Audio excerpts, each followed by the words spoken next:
Screen visible आहे सगळ्यांना? Yes, no? हो सर. Yes sir. ओके. आज आपण जॉग्राफी काल एंड झालंय. सो इकॉनॉमी जे आहे एंड झाले म्हणजे ते काय असं नाही की 5-6 दिवसात संपेल. बेसिक थोडस जे आहे थोडंसं ओव्हरव्ह्यू येण्यासाठी कव्हर केलंय. बाकी तुम्ही PYQ अटेम्प्ट करत राहा मागचे जे आहेत ते. प्लस मी या संडेला वगैरे ग्रुप बी चे पण PYQ जे आहे ते शेअर करेन. ग्रुप बी ची जी असते एक्झाम आणि तुमची ग्रुप सी ची यामध्ये जास्त काही फरक नाही, लक्षात घ्या.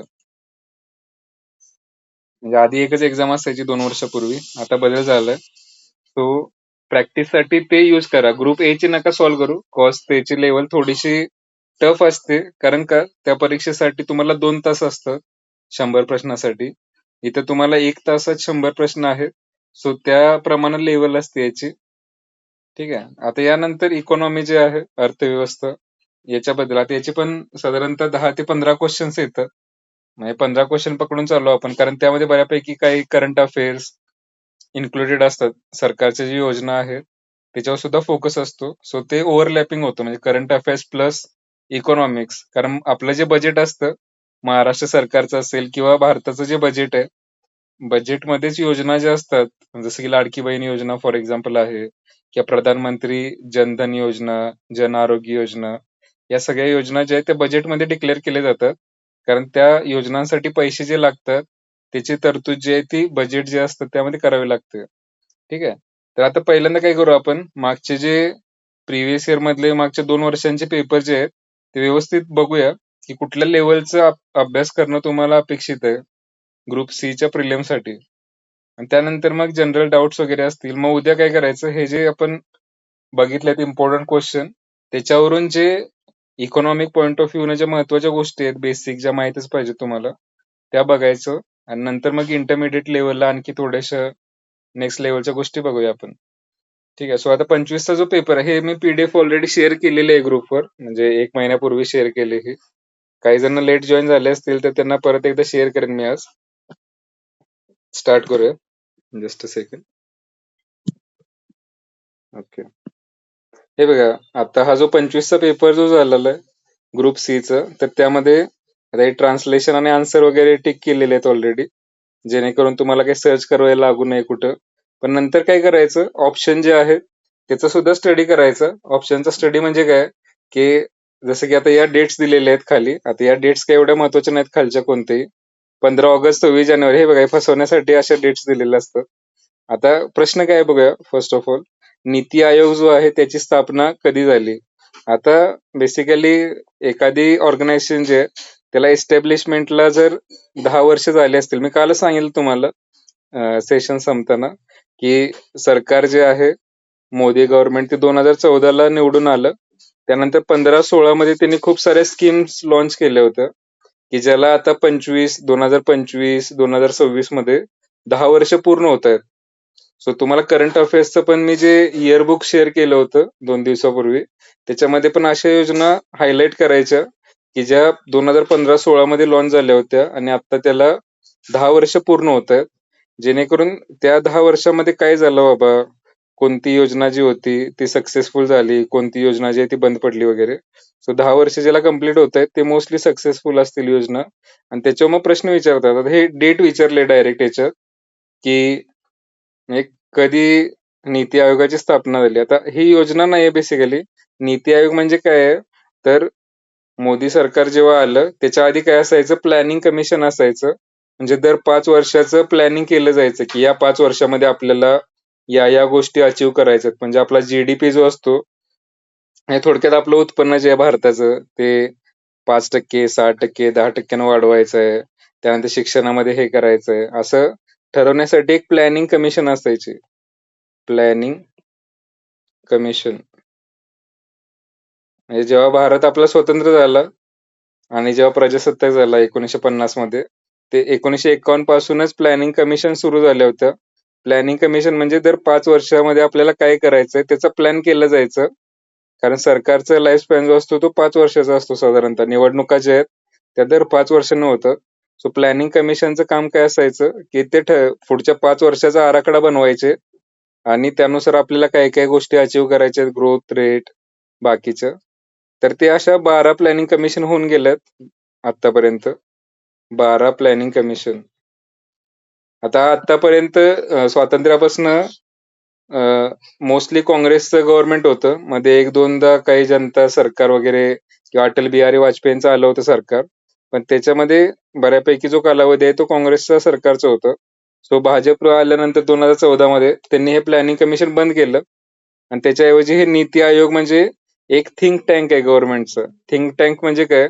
या नीती आयोगात स्वतः मोदी वगैरे पण असतात, मुख्यमंत्री वगैरे पण असतात प्रत्येक राज्याचे आणि प्रत्येक क्षेत्रातील रिसर्चर, सायंटिस्ट वगैरे लोक असतात, ज्यांच्याकडून सल्ले घेतले जातात, की त्या क्षेत्राचा विकास करायचा असेल आपल्याला, तर काय केलं पाहिजे.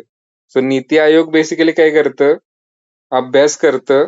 म्हणजे जसं की शिक्षणाबद्दल असेल, पॉलिसी आता न्यू एज्युकेशन पॉलिसी वगैरे आहे, तर आपल्याला कशा प्रकारचं एज्युकेशन एस्टॅब्लिश केलं पाहिजे. पुढच्या आता नीती आयोग जे आहे ते long term, short term planning वगैरे किंवा डेटा वगैरे सप्लाय करतं गव्हर्नमेंटला. जेणेकरून प्लॅन जो आहे तो व्यवस्थित करता येईल सरकारला. कोणत्या गोष्टीवर फोकस करायचा आहे, दारिद्र्य कमी करायचं असेल तर काय करावं लागेल. अशा बऱ्याचशा गोष्टी ज्या आहेत त्या नीती आयोगाच्या थ्रू होतात. ठीक आहे. Just a second. एकच मिनिट.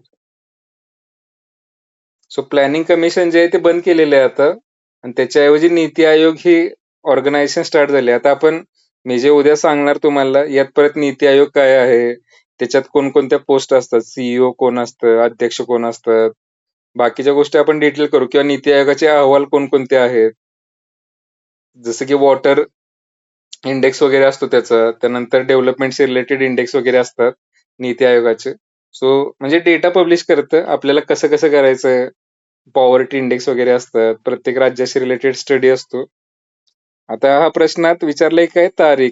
सो 1 जानेवारी 2015ला 14ला गव्हर्नमेंट आलं आणि हे लगेच 15ला ह्याची स्थापना वगैरे केली. समजतं. सो आता हे खाली जे ऑप्शन आहेत ना त्यामध्ये पण लक्षात ठेवायचं आहे बघा. 15 ऑगस्ट, 26 जानेवारी या डेट्स फसवण्यासाठी दिल्यात कारण या फेमस डेट्स असतात. आणि 1 एप्रिल वगैरे फायनान्शियल इयर जे आहे ते स्टार्ट होतं. सो आणि हे जे आहे ते नवीन वर्ष आहे.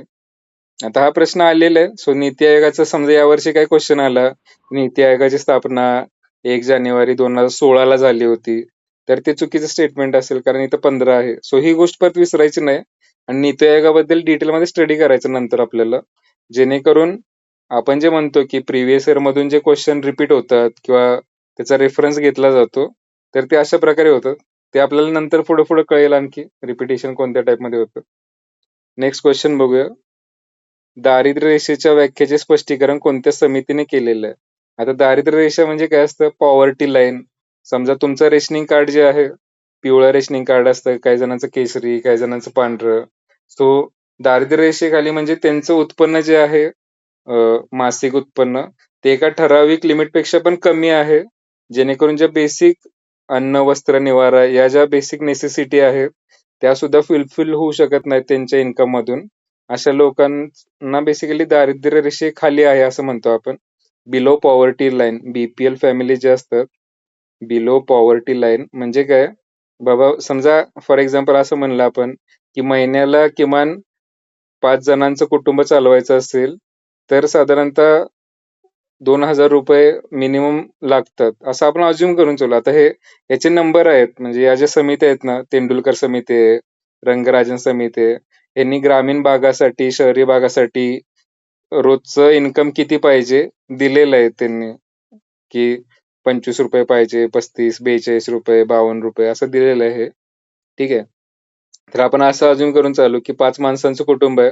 कमीत कमी महिन्याला 2,000 रुपये लागतात त्यांच्यासाठी. बेसिक नेसेसिटी लक्षात ठेवा. म्हणजे मॉलमध्ये शॉपिंग आणि बाहेरच्या ट्रिप वगैरे काही नाही आहेत.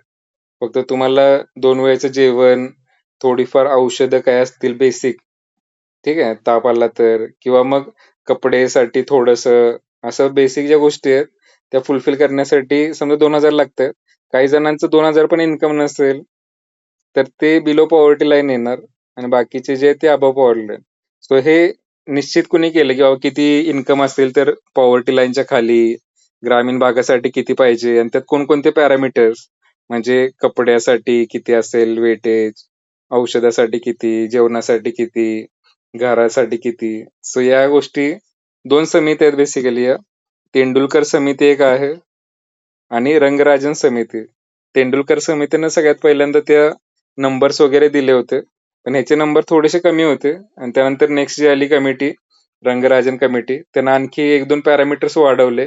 जेणेकरून उत्पन्न जे आहे थोडंसं रिॲलिटीला मॅच होईल. पण ते पण खूप कमी आहे. म्हणजे दिवसाला जर ₹40 इन्कम वगैरे असेल, तर तो पॉवर्टी लाईनच्या खाली आहे. नाहीतर ₹50 असेल तर तो वरती आहे. याला काही अर्थ नाही लक्षात घ्या. कारण ₹50 इन्कम म्हणजे महिन्याचं किती होतंय कॅल्क्युलेट केलं आपण. तर त्याच्यात काही होत नाही आत्ताच्या कंडिशनला. त्याच्यापेक्षा जास्त तर ते लाडकी बहीण योजनेमध्ये फ्रीमध्ये गव्हर्नमेंट देतं. पण या ज्या कमिटीज असतात, त्या एकदम बेसिक गोष्टी पकडतात लो कॉस्टला आणि त्यानुसार एस्टिमेट केलं जातं. सो आता याच्यावरून लक्षात काय ठेवायचं, हे बघ समित्या खूप विचारल्या जातात. सो आता या 2 समित्या तर तुम्हाला म्हणजे आता प्रिव्हियस इयरमध्ये आल्यात. त्यामुळं ऐकल्यासारखं माहीत पाहिजे, की तेंडुलकर हा शब्द आला कुठं पुढं. आता सचिन तेंडुलकर सगळ्यांना माहिती आहे क्रिकेटशी रिलेटेड.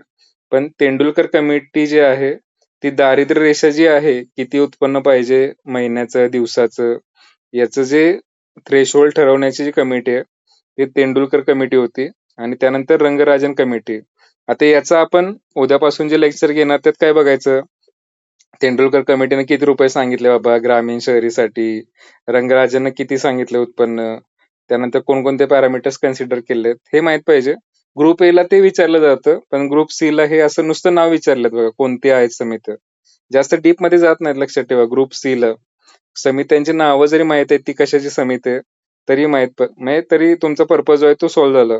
आता त्यानंतर इथं 2 नावं दिलेत आणखी, विजय केळकर समिती आणि इथं एक आहे आर.एन. मल्होत्रा समिती. आता या दोघांचं पण माहित पाहिजे तुम्हाला. म्हणजे प्रिव्हियस इयरचा स्टडी कसा करायचा हे आत्ता जरा सांगतोय. जेणेकरून बाकी जेव्हा पेपर्स बघाल तुम्ही आणखी, तर त्याप्रमाणे अभ्यास करायचा, की जे ऑप्शन आहेत ना, असं नाही की फक्त उत्तर माहीत केलं तुम्ही, हां, हे 2 आहेत चला पुढं नेक्स्ट असं नाही.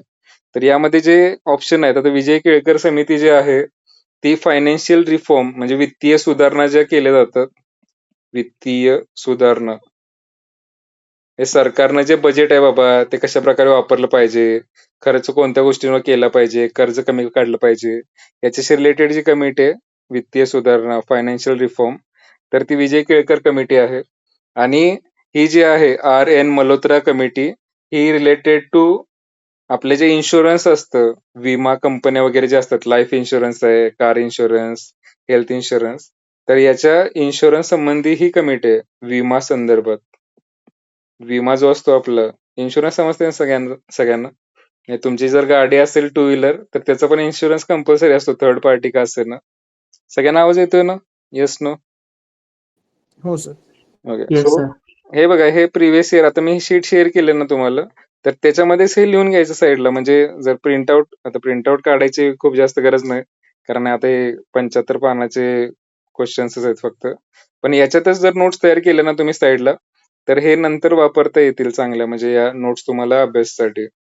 किंवा इथे समजा नीती आयोगावर क्वेश्चन आहे, तर नीती आयोगाबद्दल बेसिक इन्फॉर्मेशन स्थापना तर दिलेच इथं, पण त्याचं सीईओ कोण असतं, मोदी पण असतात त्याचे, प्राईम मिनिस्टर जे असतात ते अध्यक्ष वगैरे असतात. आता सध्या कोण आहे सीईओ? सो असा क्वेश्चन विचारला तर चुकायला नको तुमचं. हे मी सांगणारच आहे उद्यापासून. मग प्रिव्हियस इयरचा स्टडी करताना असं करायचं, की आर.एन. मल्होत्रा जे आहे, विमा संदर्भात, जेणेकरून परत हे नाव कुठं आलं या वर्षीच्या एक्झाममध्ये, जोड्या लावामध्ये इकडं मल्होत्रा आहे आणि इकडं विमा वगैरे दिलंय, तर तुम्हाला ते जोड्या लावामध्ये एक तरी माहित असलं ना, तरी पूर्ण प्रश्न जो आहे तो सॉल्व्ह होऊन जातो, लक्षात घ्या. ठीक आहे. त्यानंतर नेक्स्ट जे आहे भारताच्या औद्योगिक धोरणाबाबत पुढीलपैकी चुकीचे. आता एक क्वेश्चन वाचताना हे पण लक्षात ठेवायचं की बरोबर विचारलंय का चुकीचं विचारलंय विधान. कारण most of the silly mistake ज्या होतात ना तुमचं, आता तुम्ही किती कॉम्पिटेटिव्ह एक्झाम दिलात माहित नाही मला, पण यात खूप जास्त लोकांच्या सिली मिस्टेक होतात. म्हणजे उत्तर येत असून पर्याय चुकीचा मार्क करणं. तर हे तुम्ही वाचताना चुकीचं जे आहे हे नाही वाचत, खालीलपैकी मग बरोबर कुठलं आहे चुकीचं कुठलं आहे, मग हे दोन्ही बरोबर दोन्ही चूक असं काय ते करता घोळ. सो आता चुकीचं विचारलंय म्हणजे रॉंग स्टेटमेंट विचारलंय. आता हे बघा, औद्योगिक धोरण म्हणजे काय, इंडस्ट्रियल पॉलिसी, की MIDC समजा इंडस्ट्री एस्टॅब्लिश करायचे तर त्याला काय काय फायदा नुकसान याच्या संदर्भात आहे. तर 1948, आता हे जे साल आहे, आपला भारत देश स्वतंत्र कधी झाला 1947 ला. तर 1948 मध्ये जे धोरण आलं होतं, औद्योगिक धोरण, भारतासाठी मिश्र अर्थव्यवस्थेचं स्थापनेचं उद्दिष्ट स्पष्ट केलेलं आहे. आता बेसिकली अर्थव्यवस्था काय माहित पाहिजे तुम्हाला, टाइप्स कोणकोणते असतात. एक असते कॅपिटलिस्ट अर्थव्यवस्था. कॅपिटलिस्ट म्हणण्यापेक्षा काय म्हणतो, भांडवलशाही मराठीत शब्द. म्हणजे अमेरिकेत जे आहे, फॉर एक्झाम्पल आता जगातला सगळ्यात श्रीमंत माणूस जो आहे, इलॉन मस्क, फर्स्ट ट्रिलियनर वगैरे झालाय तो आता. तर तो अमेरिकन आहे बेसिकली. अमेरिकेत आता सगळे जे आपल्या कंपन्या आहेत, म्हणजे ऍपल असेल, तुम्ही फेसबुक व्हॉट्सअप यूज करता, मेटा जी कंपनी आहे, त्याचे सगळे फाउंडर्स वगैरे जे आहेत ते अमेरिकेत वगैरे आहेत का, कारण तिथं नवीन स्टार्टअप्स उद्योगांना खूप जास्त प्रोत्साहन दिलं जातं. जेणेकरून म्हणजे त्या अमेरिकेत हा याचा प्रॉब्लेम काय होतो, श्रीमंत खूप जास्त श्रीमंत होत जातो आणि गरीब जो आहे तो खूप जास्त एक्स्ट्रीम लेवलला गरीब राहतो. ठीक आहे. सो भांडवलशाही कॅपिटलिस्ट अर्थव्यवस्था जी आहे त्याच्यामध्ये त्याचं विशेष म्हणणं काय असतं, की सरकारनं हस्तक्षेप काय करायचा नाही. जसे चालू आहे सिस्टीम तशी चालून द्यायची. एकदमच खूप जास्त बिकट परिस्थिती झाली तर सरकारनं इंटरव्हीन करायचं. याचा अर्थ काय, फॉर एक्झाम्पल आता हे बघा, भारतामध्ये जे पेट्रोल डिझेल येतं ते बेसिकली आपण इम्पोर्ट करतोय, क्रूड ऑइल इराण, त्यानंतर सौदी अरेबिया असेल, बाकीचे जे गल्फ कंट्रीज आहेत तिथून आपण विकत घेतो कच्चं तेल, त्याचं रिफायनिंग करतो आणि ते पेट्रोल डिझेल यूज करतो. तर आता याच्यात सरकार म्हणजे ऑलमोस्ट आपल्याला कच्चं तेल आणि रिफायनिंग जे असतं त्याचं किंमत जी आहे ते ₹50 आहे आणि सरकार त्याच्यावर टॅक्स लावते आणखी ₹50-60. म्हणजे त्याच्यात CGST असतो, SGST असतो. त्यामुळे किंमत जी आहे पेट्रोलची आता सध्या 110-120 काहीतरी असेल. समजतंय? पण कॅपिटलिस्ट अर्थव्यवस्थेत म्हणणं, आता सरकार काय म्हणतं, की बाबा आम्ही जो टॅक्स लावतोय त्याच्यानं आम्ही गरिबाचं कल्याण करतोय, आम्ही लाडकी बहीण योजनेला पैसे देतोय, रस्ते बांधतोय, हे करतोय, ते करतोय.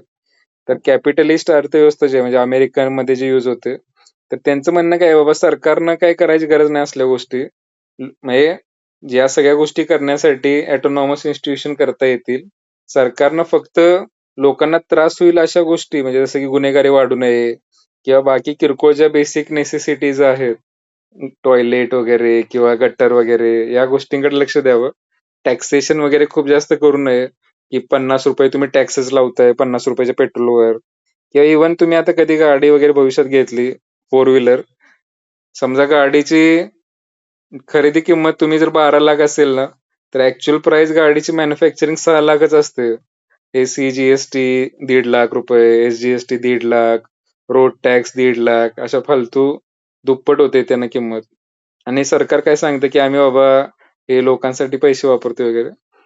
तर ही कॅपिटलिस्ट म्हणजे भांडवलशाही व्यवस्था आहे. याच्या विरोधी जे असते, ती असते समाजवादी व्यवस्था. रशियामध्ये किंवा चायनामध्ये जे आहे, आता जस्ट कालची न्यूज होती, की चायनानं जे आहे, तिथले जे मिलियनर्स वगैरे त्यांचे जे चॅनल्स होते सोशल मीडियाचे, की ज्याच्यावर ते लक्झरी लाईफ शो करायचे. आम्ही किती श्रीमंत आहोत, करोडपती.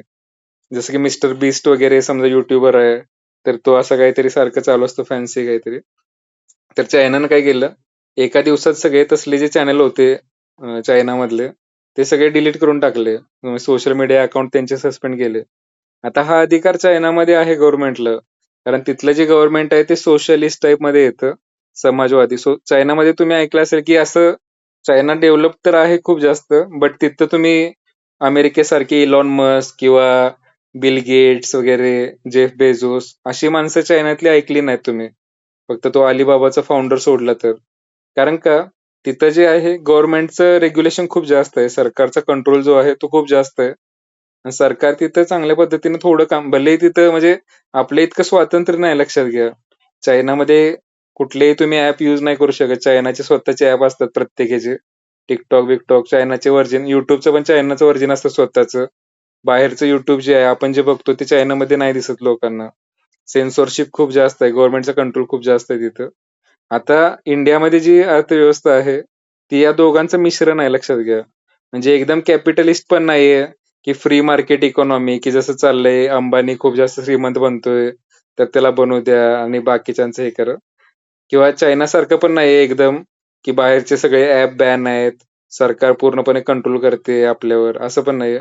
या दोघांचं कॉम्बिनेशन आहे. म्हणजे काही ठिकाणी सरकार नियंत्रण ठेवतं, जसं की पेट्रोल डिझेलच्या किमती असेल किंवा अन्नधान्यांच्या किमती ज्या असतात, एमएसपी मी काल सांगितलं होतं, मिनिमम सपोर्ट प्राइस वगैरे.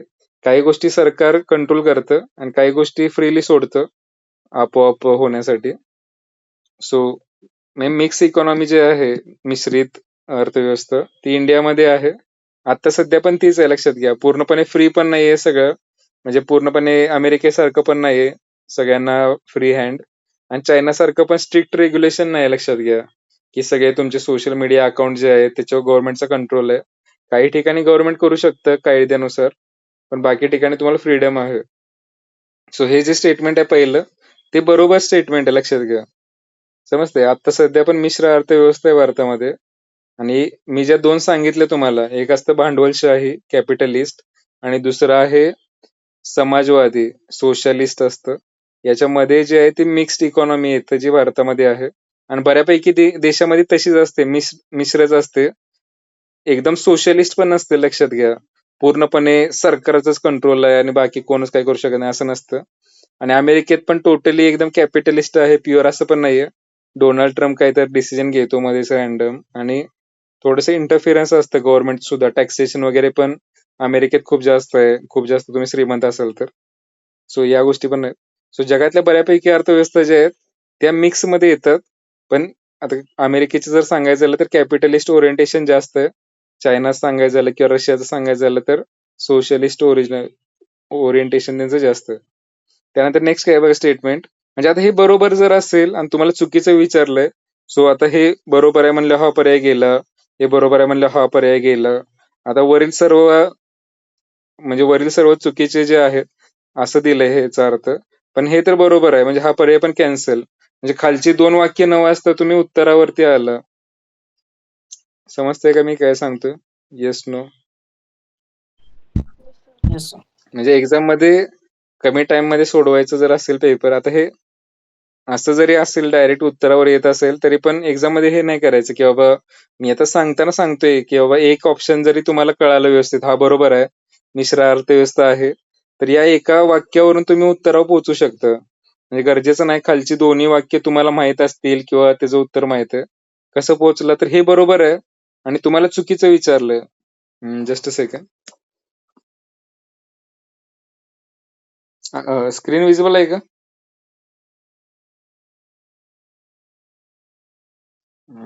एकच मिनिट.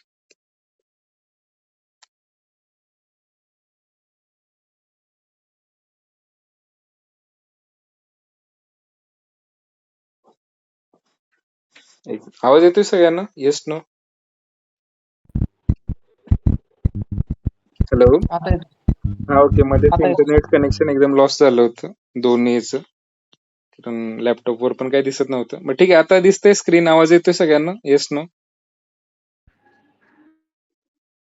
हो सर. ओके, सो रिझ्यूम करू आपण. हे बघा, मी काय सांगितलं, एक्झाम मध्ये तुम्हाला सगळे स्टेटमेंट माहीत असायलाच पाहिजे असं नसतं. एखादं जरी तुम्हाला 100% माहित असेल तरी तुम्ही उत्तरापर्यंत पोहोचू शकता. सो आता पुढच्या 3 महिन्यामध्ये हा प्रयत्न करायचा आहे की काही गोष्टी तुम्हाला 100% शुअरिटी लेवलला जाल. बाकी भलेही सगळं माहित नसेल तरी उत्तर कसं, किंवा मिश्र अर्थव्यवस्था आहे तर हे बरोबर आहे म्हणल्यावर चुकीचं विचारलंय. आता अचूक नाहीये, अचूक नाहीये, अचूक नाहीये, तर एकच पर्याय आहे की जिथं बाबा चुकीचं कोणतं आहे ते विचारलंय, म्हणजे हे उत्तर आलं डायरेक्ट. तरी पण आता हे खालचे पर्याय बघूया आपण. इथं काय सांगितलं बघा, 1948च्या औद्योगिक धोरणापेक्षा 56च्या औद्योगिक धोरणाने सार्वजनिक क्षेत्रातील उद्योगांना व त्याच्या विकासाला अधिक महत्व. आता हे बघा, हे आपल्याला माहित नाही 48-56, कारण ते खूप जुने आहेत आणि त्याचे डॉक्युमेंट्स काय बघत बसणार नाही. पण ऑब्व्हियसली कसं असतं, जेव्हा आपण जसं जसं पुढे जाणार, म्हणजे 48 नंतर ऑलमोस्ट 8 वर्षानं 56 साली दुसरं औद्योगिक धोरण आलं. तर त्यामध्ये आधीच्या पेक्षा सुधारणा असतील काही चांगल्या गोष्टी. जसं की सार्वजनिक क्षेत्र म्हणजे सार्वजनिक क्षेत्र म्हणजे पब्लिक सेक्टर जे असतं, जसं की बँक्स आहेत किंवा पी-एस-यू असतात, ओ-एन-जी-सी, बी-पी-सी-एल, गव्हर्नमेंटच्या कंपन्या आहेत, त्यांना जास्त प्राधान्य दिलंय आणि विकासाला अधिक महत्त्व दिलंय. सो हे थोडंसं पॉझिटिव्ह स्टेटमेंट आहे. तसं बघायला गेलं तर आपण कधीच हे वाचणार नाही औद्योगिक धोरण डिटेलमध्ये 48 कारण असे 5-6 धोरणं येऊन गेलेत लक्षात घ्या. 48, 56 त्यानंतर 71ला वगैरे आला असेल. सो हे कोण वाचत बसत नाही. पण जनरल तुम्हाला माहित पाहिजे, की मागच्या धोरणापेक्षा नेक्स्ट जे असणार ते थोडंसं चांगलं असेल. त्यानंतर हे काय दिलंय बघा, 1991 आता हे महत्त्वाची गोष्ट आहे इकॉनॉमिक पॉइंट ऑफ व्ह्यूनं. 1991 मध्ये खूप जास्त चेंजेस झाले होते. कारण आपला भारत देश जो आहे तो एकदम कर्जबाजारी झाला होता 1990ला वगैरे. आपल्या बाहेरच्या देशांचं खूप जास्त कर्ज झालं होतं. बॅलन्स ऑफ पेमेंटचं क्रायसिस आलं होतं. सो आपल्याला तेल विकत घेण्यासाठी सुद्धा पैसे नव्हते 1990च्या काळामध्ये. सो आपण काय केलं मग त्यावेळेस, त्यावेळेस काय होतं गव्हर्नमेंटचं कंट्रोल जरा जास्त होतं. म्हणजे सोशलिस्ट ओरिएंटेशन होतं. म्हणजे आपली चायनाची किंवा रशियाची मैत्री चांगली होती. पण त्यानंतर आपण संकटात आलो. मग अमेरिकेनं याचा फायदा घेतला आणि आपल्याला काय कंडिशन घातल्या, की तुमचं जे गव्हर्नमेंटचा कंट्रोल आहे सगळ्या गोष्टींवरचा तो कमी करायचा. लिबरलायझेशन करायचं. एल-पी-जी रिफॉर्म्स म्हणतात बेसिकली, की मार्केट जे आहे ते बाहेरच्या देशातल्या कंपन्यांसाठी ओपन करायचं. आधी आपण तसं नव्हतं. म्हणजे आपल्या देशामध्ये बाहेरच्या कंपन्या जास्त अलाऊ नव्हत्या किंवा आल्या तरी त्याच्यावर स्ट्रिक्ट रेग्युलेशन असायचं. गव्हर्नमेंटचा कंट्रोल जास्त होता. प्रत्येक गोष्टीसाठी परमिट घ्यावं लागायचं गव्हर्नमेंटचं. तर ते कमी झालं थोडंसं. म्हणजे काही चांगल्या गोष्टी झाल्या. व्यवसायासाठी फ्रीडम देण्यात आलं थोडंसं. प्रायव्हेट कंपन्यांना थोडंसं मुभा देण्यात आली. त्यांना गव्हर्नमेंटच्या परमिशन वगैरे कमी केलं थोडंसं. ठीक आहे. तर ते 1991 मध्ये झालं होतं. लोन घेतलेलं ना सर भारतानं त्यावेळेस? हां, तेच ना आपण IMF जे आहे, इंटरनॅशनल मॉनिटरी फंड, त्यानंतर वर्ल्ड बँक वगैरे म्हणजे आपलं जे बॅलन्स ऑफ पेमेंटचं क्रायसिस झालं होतं, त्यावेळेस आपल्याला सोनं वगैरे आपलं गहाण ठेवून त्यावेळेस आपल्याला म्हणजे त्यातून मुक्त होण्यासाठी दुसऱ्या देशांचं कर्ज फेडण्यासाठी घ्यावं लागलं होतं लोन वगैरे. पण आता सध्याच्या स्टेटला आपली कंडिशन थोडी चांगली आहे त्यावेळेसपेक्षा. म्हणजे आपण त्यानंतर मग खूप जास्त फायनान्शियल रिफॉर्म आणले. म्हणजे हे कशामुळे झालं होतं बेसिकली अशा ज्या लाडकी बहीण किंवा वायफळ योजनांवर खर्च करताना सरकार, त्याच्यामुळे सरकार ज्या बेसिक गोष्टी करायला पाहिजे त्याच्याकडे दुर्लक्ष होतं आणि काही कालावधीनंतर अशा सगळ्या फुकट गोष्टी आणि युजलेस गोष्टींवर खर्च केलं, की नंतर मग असं कर्जबाजारीपणा वाढतो सरकारचा. मग काहीतरी पाया पडावं लागतं कोणाच्या तरी. सो ते झालं होतं त्यावेळेस खूप जास्त. ठीक आहे. तर आता हे बघा काय दिलंय स्टेटमेंट काय आहे 1991च्या धोरणानुसार सार्वजनिक क्षेत्रासाठी फक्त 17 उद्योग राखून ठेवण्यात आले होते. आता इथं बघा एखादा नंबर वगैरे जेव्हा येतो ना 17 आहे का 16 आहे का 5 आहे 10 आहे इथं चेंज करायला एक्झामिनरला पण इझी असतं आणि ॲब्सोल्यूट निगेटिव्ह स्टेटमेंट बनवता येतं. म्हणजे 17च्या ऐवजी 16 जरी असेल किंवा 15 जरी असेल तरी हे स्टेटमेंट जे आहे ते रॉंग झालं. समजतंय? सो ॲक्चुअली इथं 17 वगैरे काय नव्हतं. इथं एक मला वाटतं 8 उद्योग फक्त ठेवले होते त्यांनी. 8 उद्योग म्हणजे कसं डिफेन्स सेक्टर आहे समजा. म्हणजे आपलं जे संरक्षण मंत्रालय आहे किंवा हे जे असतं स्पेसचं जे असतं, इस्रो वगैरे जे आहे, डी-आर-डी-ओ वगैरे आहे. आता या क्षेत्रामध्ये आपण प्रायव्हेट कंपन्यांना जास्त एंटरटेन नाही करू शकत कारण त्याच्यात नॅशनल सिक्युरिटीचा इश्यू येतो. सो असे 5-6 सेक्टरच गव्हर्नमेंटनं स्वतःकडे ठेवले होते, की ज्याच्यावर गव्हर्नमेंटचा कंट्रोल राहील. बाकी बऱ्यापैकी क्षेत्र जे होतं, ते प्रायव्हेट सेक्टरसाठी ओपन केलं होतं. ओके. सो हे नंबर चुकवलाय यात. त्यामुळे हे चुकीचं स्टेटमेंट आहे. आणि त्यामुळे याचं उत्तर जे आहे ते क आहे लक्षात ठेवा. तर आता आपल्याला या प्रिव्हियस इयर मधून काय शिकायचं 1991चं जे धोरण होतं एल-पी-जी रिफॉर्म्स ते आपल्याला बघावे लागतील जरा डिटेलमध्ये. हे जरी व्यवस्थित केलं, तरी म्हणजे या प्रश्नाचा आणि ह्याच्या रिलेटेड काय प्रश्न आला भविष्यात, तरी त्याचा आन्सर येऊन जाईल. त्यानंतर आता हे जे आहे नेक्स्ट राष्ट्रीय कृषी आणि ग्रामीण विकास बँकेची स्थापना कधी झाली हे बघा. ग्रुप सीचं अवघड गोष्ट कोणती आहे? किंवा ग्रुप सी आणि ग्रुप ए मध्ये फरक काय असतो माहिती आहे का? ग्रुप ए मध्ये अशा फॅक्च्युअल गोष्टी थोड्याशा कमी असतात. जेणेकरून तुम्ही लॉजिक काहीतरी लावू शकता, की नाबार्ड जी बँक आहे बेसिकली काय आहे? तर शेतकऱ्यांना जे कर्ज देणाऱ्या बँका असतात, त्यांना कर्ज पुरवणारी नाबार्ड ही इम्पोर्टंट गव्हर्नमेंटची बँक सारखं आहे. म्हणजे नाबार्ड ही जी बँक आहे बेसिकली याच्यात नावातच आहे येतं national bank for agriculture and rural development, म्हणजे शेतीचा विकास करण्यासाठी आणि ग्रामीण विकास करण्यासाठी सरकारनं स्थापन केलेली एक मोठी बँक आहे, की जी बाकीच्या सगळ्या ज्या बँका असतात, बँक ऑफ महाराष्ट्र असेल, SBI आहेत, बाकीच्या सगळ्या ज्या बँका आहेत, त्यांना या क्षेत्राशी रिलेटेड काही मदत पाहिजे असेल, तर हे मार्गदर्शन करणे, रेग्युलेशन करणे वगैरे ही नाबार्ड ही जी बँक आहे, जसं आपली RBI असते, रिझर्व्ह बँक ऑफ इंडिया, नोटा छापते, त्यानंतर सगळ्या बँकांवर कंट्रोल ठेवते, तसं नाबार्ड ही कृषी क्षेत्राशी किंवा ग्रामीण विकास क्षेत्राशी रिलेटेड बँक आहे.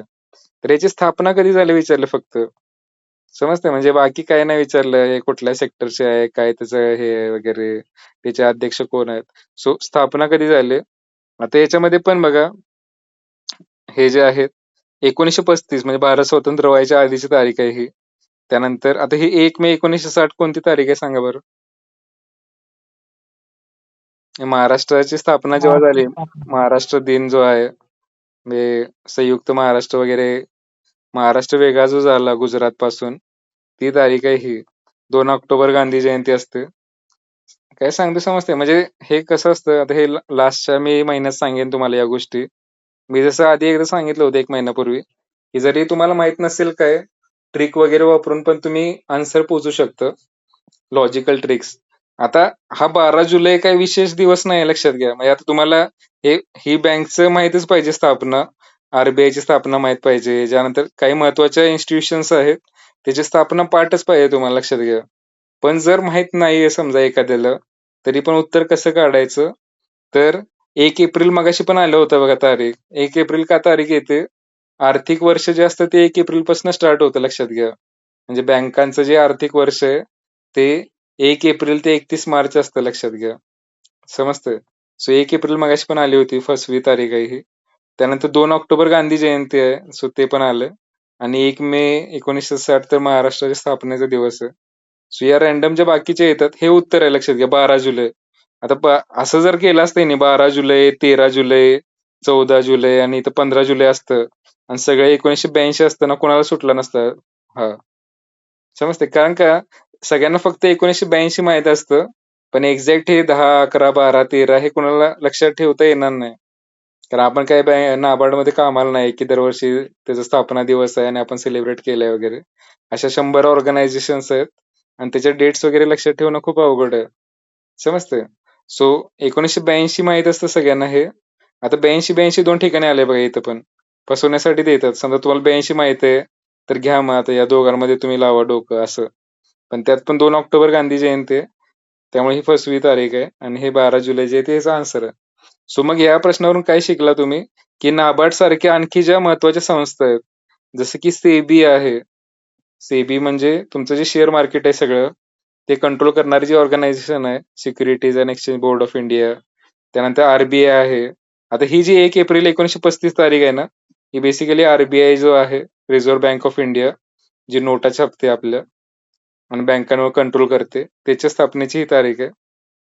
सो सेबी, RBI, त्यानंतर PFRDA, pension fund regular and development authority, म्हणजे पेन्शन वगैरे जे असते रिटायर झाल्यानंतर त्याच्यावर रेग्युलेशन करणारी, किंवा IRDAI म्हणून एक असते इन्शुरन्सशी related, life insurance, health insurance वगैरे. यांचं फक्त तुम्हाला डेट्स माहीत ठेवा किंवा वर्ष तरी लक्षात ठेवा बाबा कधी स्थापन झालंय. जेणेकरून आता हा प्रश्न आलाय नाबार्डचा शेतीशी रिलेटेड. समजा यावर्षी क्वेश्चन आला IRDAI इन्शुरन्सशी रिलेटेड जे असते, तुमचा हेल्थ इन्शुरन्स आहे, याची जी ऑर्गनायझेशन आहे ही कधी स्थापन झाली असा प्रश्न आला, तर तेवढंच फक्त माहित असावं स्थापना कधी झाली फक्त. काय सांगतोय समजतंय का? Yes, no? म्हणजे या प्रिव्हियस इयर मधून शिकायचं काय आपल्याला? महत्वाच्या काही ऑर्गनायझेशन गव्हर्नमेंटच्या इकॉनॉमिक पॉइंट ऑफ व्ह्यूनं आणि त्याची स्थापना कधी झाली ते वर्ष लक्षात ठेवा. जोड्या लावामध्ये विचारतात किंवा असं वन लाईनर टाईपमध्ये विचारतात. सो अभ्यास करताना या गोष्टीवर लक्ष ठेवायचं, लक्षात घ्या, की ती ऑर्गनायझेशन कधी स्थापन झाली. बाकी फालतू काही वाचत बसायचं नाही, की नाबार्डनं मग 82 ला स्थापन झाल्यापासून आतापर्यंत काय काय केलंय वगैरे. हे ग्रुप ए ला वगैरे विचारलं जातं. ग्रुप सी मध्ये असलं काही विचारलं जात नाही डिटेलमध्ये. समजतंय का सगळ्यांना? Yes, no? Yes sir. हो सर. म्हणजे अभ्यास करताना फोकस म्हणजे प्रायोरिटी एरिया जे आहेत ते फिक्स ठेवायचे लक्षात घ्या. अननेसेसरी लय वाचत बसायचं नाही. नाहीतर तुम्हाला कधी-कधी काय कन्फ्युजन होतं, मी खूप वाचलंय, मी खूप अभ्यास केला आणि मार्क पडत नाही. तर याचं रिझन हे असतं, की काय वाचलं पाहिजे ते इम्पोर्टंट आहे. तुम्ही किती वाचताय त्याच्यापेक्षा. आता इथं वरतीच आलं होतं 1935. त्यानंतर हे बघा इथे काय दिलंय, आर-बी-आयच्या कोणत्या कायद्यानुसार शेड्यूल्ड बँक जे असतात आणि नॉन शेड्यूल्ड बँक जे आहेत, असे वर्गीकरण केलेलं आहे. आता हे काय वर्गीकरण? तुम्ही कधी बँकेचं नाव वाचलं असेल. आता हे अर्बन कोऑपरेटिव्ह बँक जे असतात त्याच्यात लिहिलेलं असतं शेड्यूल्ड अर्बन बँक वगैरे. म्हणजे bank of Maharashtra, state bank वगैरे ह्याला लिहिलेलं नसतं एस-बी-आयला वगैरे. हे ऑलरेडी शेड्यूल्ड बँकच आहेत. शेड्यूल्ड आणि नॉन शेड्यूल्ड म्हणजे काय? आर-बी-आय जे आहे, रिझर्व्ह बँक ऑफ इंडिया, ती भारतातल्या सगळ्या बँकांवर नियंत्रण ठेवण्याचं काम करते. मग त्याचं एक शेड्यूल आहे, की ज्यामध्ये महत्त्वाच्या बँका ज्या आहेत, ज्याच्यावर आर-बी-आय कंट्रोल ठेवणार आहे, ज्यांचं स्ट्रिक्ट मॉनिटरी पॉलिसी असते, तर त्यांना शेड्यूल्ड बँक म्हणतात. सो तुम्ही समजा कधी पैसे गुंतवणार असाल तुमचे किंवा एफ-डी करणार असाल, तर ते शेड्यूल्ड बँकेमध्ये करायचं जेणेकरून ती बँक बुडणार नाही लवकर किंवा पैसे घेऊन पळून जाणार नाही तुमचे. कारण त्याच्यावर आर-बी-आयचा कंट्रोल असतो. व्हेअर नॉन शेड्यूल्ड किंवा प्रायव्हेट खूप साऱ्या बँका असतात छोट्या-छोट्या गावात, क्रेडिट सोसायटी वगैरे, की ज्या रजिस्टर्ड नसतात आर-बी-आयकडं आणि असंच त्यांचा सावकारी कर्जासारखा विषय असतो. सो त्याच्यामध्ये पैसे गुंतवायचे नाहीत किंवा तिथून कर्ज वगैरे घ्यायचं नाही. कारण त्याच्यावर डायरेक्टली आर-बी-आयचा कंट्रोल नसतो. त्यामुळे त्यांच्यात काही समजा तुमचे पैसे घेतले आणि पळून गेली बँक, तर आर-बी-आय जबाबदारी घेत नाही. पण इकडच्या बँकांचे रेग्युलेशन स्ट्रिक्ट असतं. आर-बी-आयकडे पैसे जमा करावे लागतात. बाकी जे नियम आहेत ते पाळावे लागतात. त्यामुळे या बँका थोड्याशा सेफर असतात. सो तुम्हाला काय विचारलं यात, की शेड्यूल्ड आणि नॉन शेड्यूल्ड ज्या बँका आहेत, असे वर्गीकरण आर-बी-आयच्या कोणत्या कायद्यानुसार? आता आर-बी-आयचा एकच कायदा महत्त्वाचा आहे. RBI act 1934. आर-बी-आय ॲक्ट 1934 हा एकच कायदा सगळ्यात महत्त्वाचा आहे. आर-बी-आय शब्द ऐकला तुम्ही, रिझर्व्ह बँक ऑफ इंडिया. त्याचं हेडक्वार्टर मुंबईमध्ये आहे. मुंबईला कधी गेला असेल तर तिथं आहे मेन एरियामध्येच पॉश बिल्डिंग आहे. ठीक आहे. आता हेच लक्षात ठेवायचं. बाकी हे आर-बी-आय ॲक्ट 56चा काही नाहीये. आर-बी-आय ॲक्ट 1930चा पण नाहीये. आणि बँकिंग रेग्युलेशन ॲक्ट आहे बघा हा. म्हणजे बँकांचं काम कसं करायचं त्याच्या संदर्भात हा कायदा आहे. सो हे 2च कायदे तुम्हाला माहित पाहिजेत. एक बँकिंग रेग्युलेशन ॲक्ट 1949चं, की ज्यामध्ये बँकांवर नियंत्रण कसं ठेवायचं याच्या संदर्भात आहे. पण इथं काय विचारलं तुम्हाला आर-बी-आयचा कायदा विचारलाय. सो तो जो कायदा आहे तो 1934चा आहे, की ज्याच्यानुसार आर-बी-आयची पण स्थापना झालेली आहे लक्षात घ्या. वरती इथं जी तारीख आली होती ना या प्रश्नात ही 1 एप्रिल 1935, कारण 34ला कायदा आला आर-बी-आयचा. हिल्टन यंग कमिशन होतं. हे आपण हिस्ट्रीमध्ये पण मी सांगितलं होतं थोडंसं. 1935च्या कायद्याच्या जवळपास हे कमिशन होतं वगैरे. सो आर-बी-आय ॲक्ट हे लक्षातच ठेवा इथून पुढं. आर-बी-आय ॲक्ट 1934 सगळ्यात महत्त्वाचा कायदा आहे इकॉनॉमी मधला. आता हा कायदा काय वाचत बसायचं नाही, कारण तो काही प्रश्न विचारला जात नाही. फक्त या कायद्यानुसारच आर-बी-आयचं काम चालतं. म्हणजे आर-बी-आय पैसे जे छापते, सरकारला कर्ज देणे असेल, बाकी बँकांवर नियंत्रण ठेवणे, त्याच्यातून गोष्टी होतात. आणि बाकी नॉर्मल ज्या बँका आहेत, state bank, bank of Maharashtra, इतर बँकांचं रेग्युलेशन कसं करायचं, त्याच्या संदर्भात बँकिंग रेग्युलेशन ॲक्ट 1949 हा एक कायदा आहे. ठीक आहे. त्यानंतर नेक्स्ट काय बघा, लोकसंख्या संक्रमण सिद्धांतातील तिसरा कोणता टप्पा आहे?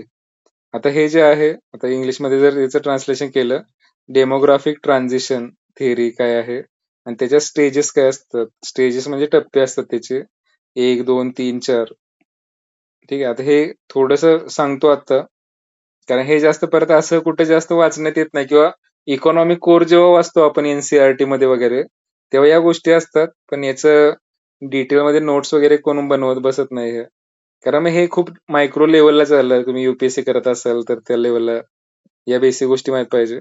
तर आता लोकसंख्या संक्रमणाचे टप्पे वगैरे जे आहेत, काय असतंय बघा, जसं की आफ्रिका फॉर एक्झाम्पल आत्ताच्या स्टेटमध्ये, जे आत्ताच्या कंडिशनमध्ये बघायला गेलं 2025 मध्ये, तर आफ्रिका वगैरे ज्या कंट्रीज आहेत, आपण जसं 20-30 वर्षापूर्वी होतो, तसं आता त्या त्या स्टेटमध्ये आहेत. म्हणजे त्यांची पॉप्युलेशन वगैरे झपाट्याने वाढायला लागली. सो पहिली स्टेज जी असते, म्हणजे जेव्हा गरिबी आहे, आपण अजून डेव्हलप झालेलं नाही. जेव्हा भारत स्वतंत्र झाला होता फॉर एक्झाम्पल, गरिबी होती, लोकांमध्ये साक्षरता नाहीये जास्त, काही नाहीये. त्यावेळेस काय असतं माहितीये का, पॉप्युलेशन जे आहे, त्यामध्ये जन्मदर जास्त असतो. म्हणजे एकाच आई वडिलांना 4-4, 5-5 मुलं असतात. कारण का मृत्यूदर जास्त असतो. म्हणजे काय मुलांना आजार वगैरे आधी कसं असायचं आता गेल्या आठवड्यातच पोलिओ मोहीम वगैरे झाली सगळीकडे. सो इम्युनायझेशन वगैरे आता आपल्या इथं झालंय बऱ्यापैकी. पण आधीच्या काळात तसं नव्हतं लक्षात घ्या. लहान मुलांमध्ये लगेच आजार वगैरे व्हायचे. सो 4-5 मुलं असतील तरी त्यातली 2-3 लहानपणीच वारायचीत वगैरे. ते तुमच्या आता आजी-आजोबा लेव्हलच्या गोष्टी आहेत या. तुमच्या आजी-आजोबांचं जर बघितलं फॅमिली ट्री तर भाऊ-बहीण खूप जास्त असतील तेव्हा. आता लोकांमध्ये अवेअरनेस आला म्हणजे पहिल्या टप्प्यात काय असतं लक्षात घ्या. जेव्हा आपण अंडर डेव्हलप्ड असतो, म्हणजे अजून गरीब आहे, विकास झालेला नाहीये, तेव्हा जन्मदर जास्त असतो, बर्थ रेट जास्त असतो आणि डेथ रेट पण जास्त असतो. बर्थ रेट का जास्त असतो? एक तर कॉन्ट्रासेप्टिव्ह वगैरे जास्त माहीत नसतं लोकांना. प्लस डेथ रेट जास्त आहे. म्हणजे तुम्हाला माहिती आहे की बाबा 5 पोरं झाली, तर त्यातली 2 मरणार आहेत, 3च राहणार आहेत. तर त्यामुळे जास्त पोरं होतात. आणि मृत्यूदर पण जास्त असतो कारण हेल्थ केअर व्यवस्थित नसतं, दवाखाने नाहीत, इम्युनायझेशन नाहीये वगैरे. सो हा पहिला टप्पा आहे. त्यानंतर सेकंड टप्प्यामध्ये काय होतं मग, लोकसंख्येची झपाट्यानं वाढ होते. म्हणजे आपलं जसं भारत आता 1 नंबरला पोहोचलाय सध्या. झपाट्यानं वाढ मागच्या 20-30 वर्षामध्ये जी झाली आहे, त्यामुळे आपण रँक 1 ला आलोय. ठीक आहे. म्हणजे लोकसंख्येची वाढ होते. म्हणजे बर्थ रेट कंपॅरेटिव्हली जास्त असतो आणि डेथ रेट जो आहे तो कमी होतो. कारण का थोडेफार हॉस्पिटलच्या सुविधा झाल्यात त्याच्यामुळं. ठीक आहे. आणि त्यानंतर तिसरा टप्पा जो येतो, त्यामध्ये काय होतं स्टॅबिलायझेशन होतं. स्टॅबिलायझेशन म्हणजे लोकांना कळायला लागतं की बाबा आता जसं गव्हर्नमेंटनं पॉलिसी आणल्या बाबा 2च चाइल्ड टू चाइल्ड पॉलिसी वगैरे. नसेल तर तुम्हाला गव्हर्नमेंट जॉबला अप्लाय नाही करता येणार. समजतं? सो पहिली स्टेपमध्ये हाय बर्थ आणि हाय डेथ. दुसऱ्या याच्यामध्ये बर्थ रेट जास्त असतो, म्हणजे जन्मदर जास्त असतो कंपॅरेटिव्हली. पण हेल्थ केअर इम्प्रूव्ह झाल्यामुळं डेथ रेट जो आहे तो कमी होतो. म्हणजे लगेच मुलं मरायची वगैरे ते नाही होत. म्हातारी माणसं पण लवकर मरत नाहीत, हॉस्पिटल वगैरे झाल्यात वगैरे. तिसरी जी स्टेज येते, पहिला एकदम बर्थ रेट, डेथ रेट जास्त. त्यानंतर दुसऱ्या स्टेजमध्ये एकदम पॉप्युलेशन एक्सप्लोजन म्हणतात त्याला.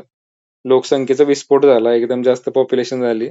त्यानंतर नेक्स्ट स्टेज जी असते ती स्टॅबिलिटी लेव्हलला येते, म्हणजे स्थिरता निर्माण होते. आता आपण जे आहोत आता सध्याचा भारत, तो आता या नेक्स्ट स्टेजला आला इथं स्टॅबिलिटी लेव्हलला. म्हणजे आता परवाच मी वाचत होतो, की आपला जो हे जे आहे पुढचा रेट जो आहे, म्हणजे 2.1 जर असेल, तर आपली जी पॉप्युलेशन जी आहे ती तेवढीच मेंटेन राहील.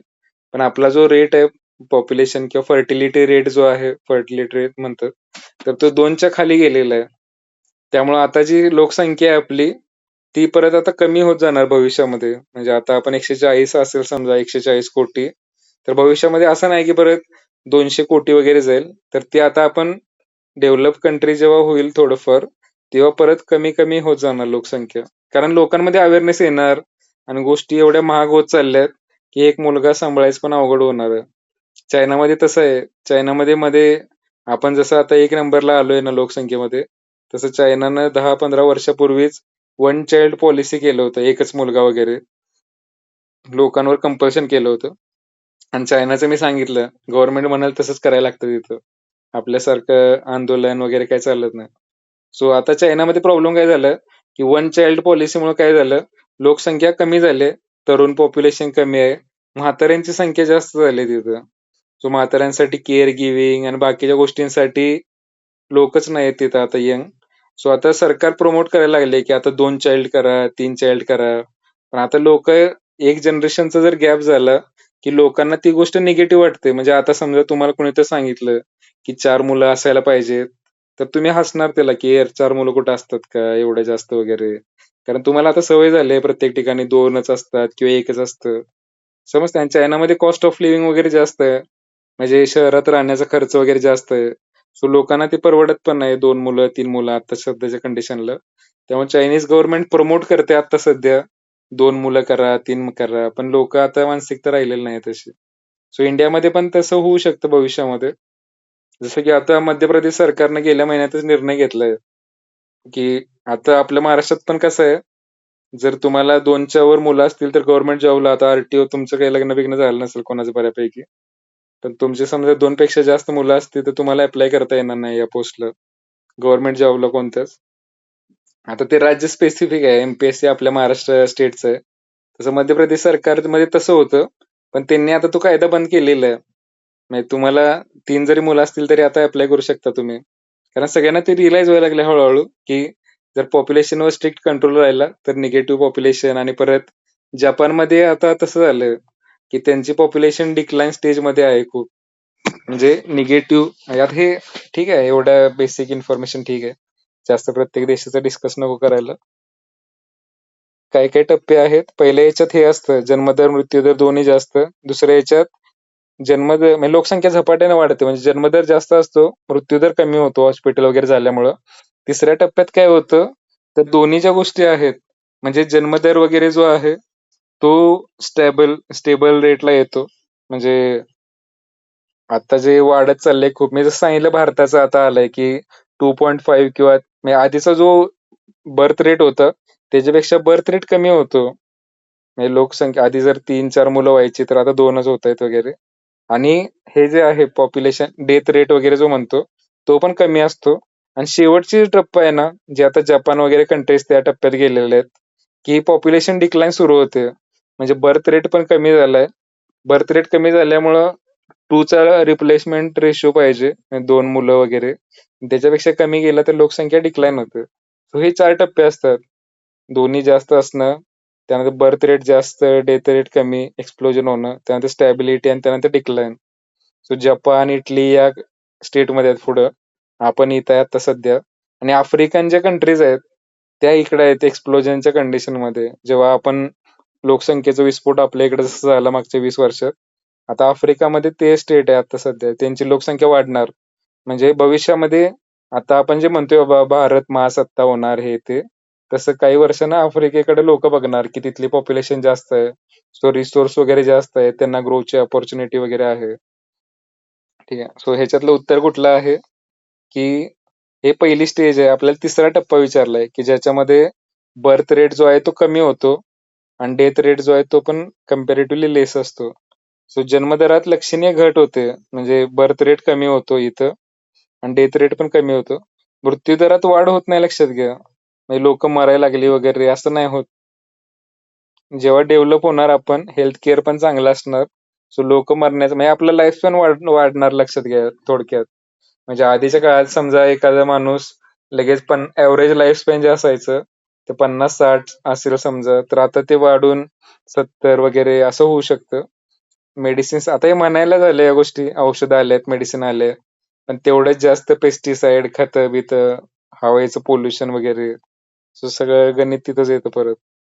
ठीक आहे. सो हे 4 टप्पे लक्षात ठेवा. म्हणजे असा फक्त वरच्या लेव्हलचा क्वेश्चन विचारलाय हा. जास्त डिटेलमध्ये नाहीये. नेक्स्ट काय बघा क्वेश्चन. खालीलपैकी कोणता पर्याय दिनांक 14/8/2018 ही डेट दिली इथं.